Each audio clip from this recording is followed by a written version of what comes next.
Bonjour mesdames et messieurs, on se retrouve pour un autre numéro sur HTV.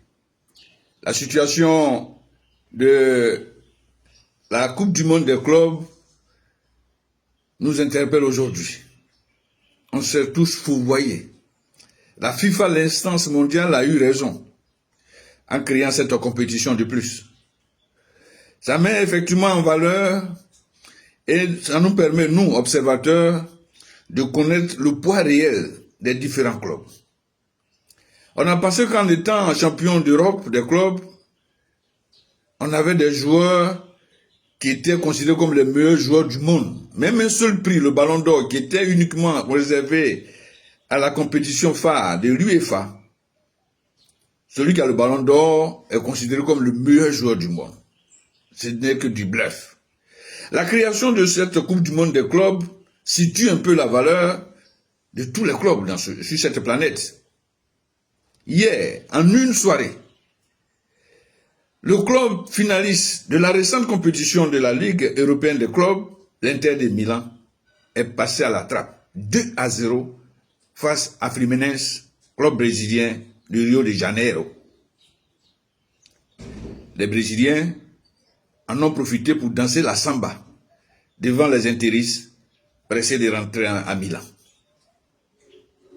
Et comme ça ne suffisait pas, Al Hilal, club saoudien, qui a donné du fil à retordre au Real Madrid en match de poule, s'est permis de sortir Pep Guardiola, le considérer prince des bancs, le seigneur des bancs, face à son équipe Manchester City, 4-3 après une folie lors de la prolongation.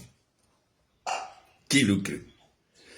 Comme quoi, si on essaie de niveler tous les niveaux, si on essaie de rémunérer les clubs à une certaine hauteur, à une certaine bourse, si on essaie d'occuper seulement l'espace satellitaire, si on essaie de communiquer autrement sur les différents championnats africains, asiatiques et autres, ce championnat, la Coupe du Monde des clubs, serait l'une des meilleures compétitions organisées par la FIFA, accompagnant bien sûr la Coupe du Monde des Nations. Manchester City éliminé, l'Inter de Milan éliminé, les équipes comme Fluminense, comme Palmeiras, comme Al Hilal s'invitent dans le cercle très restreint des 8 grands.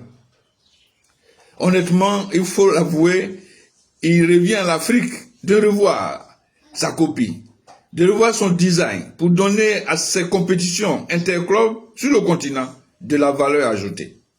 De permettre aux joueurs, même jouant chez eux, dans leur championnat, puissent être rémunérés. On ne peut pas faire un championnat où le joueur est rémunéré à 25 000 francs, à 30 000 francs CFA. Ce n'est pas possible.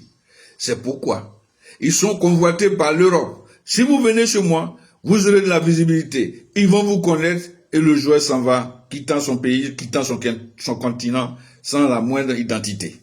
Ça, à 22 ans ou à 23 ans, qu'il va renaître sur un autre continent, devenant originaire de ce pays d'accueil.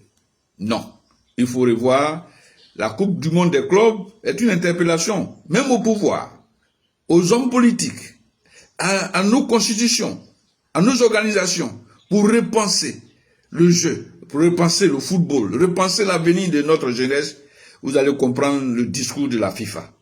Pour l'heure, l'élimination du Manchester City, de l'Inter de Milan, par des clubs, des petits couteaux, bien exigés d'ailleurs, tranchants, on se dit que tout est possible dans ce monde, même étant petit. À bientôt, pour un autre numéro sur HTV.